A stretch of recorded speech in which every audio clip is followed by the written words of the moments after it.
Halo, berbicara tentang PMK, apakah kalian tahu apa itu PMK?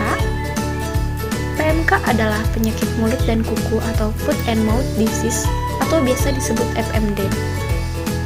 PMK menyerang hewan berkuku terbelah atau genap seperti kerbau, sapi, kambing, domba, dan babi. PMK ini disebabkan oleh virus genus Aptovirus dan famili Picornaviridae berukuran 25 sampai 30 nanometer. Bagaimana sih prevalensi PMK di Indonesia? Kasus PMK pertama kali ditemukan di Kabupaten Gresik, Jawa Timur pada tanggal 28 April tahun 2022 yang awalnya ditemukan sebanyak 402 ekor sapi potong terinfeksi PMK. Data Kementerian Pertanian menyebutkan jumlah kasus hewan ternak yang terinfeksi PMK di Jawa Timur sebanyak 3.205 ekor terinfeksi dengan kasus kematian 1,5%. Sedangkan di Aceh sebanyak 2.226 ekor terinfeksi dengan kasus kematian 1 ekor.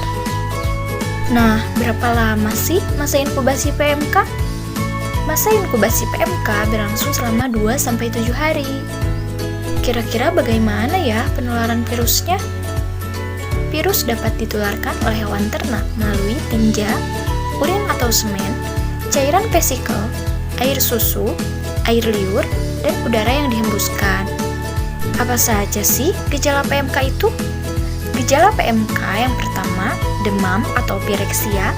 Yang kedua, ternak tidak mau makan atau anoreksia. Yang ketiga, produksi susu berkurang. Dan yang keempat, lepuh-lepuh pada mulut yang mudah pecah. Jangan panik ya, PMK tidak menular ke manusia kok. Dan harus kita ketahui bahwa tidak ada hubungan antara HMFD dengan FMD.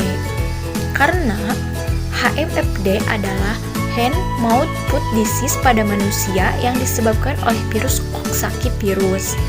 Sedangkan PMK atau foot-mouth disease pada hewan disebabkan oleh Aptovirus yang termasuk Picornaviridae. Apakah hewan terinfeksi PMK dagingnya masih aman dikonsumsi?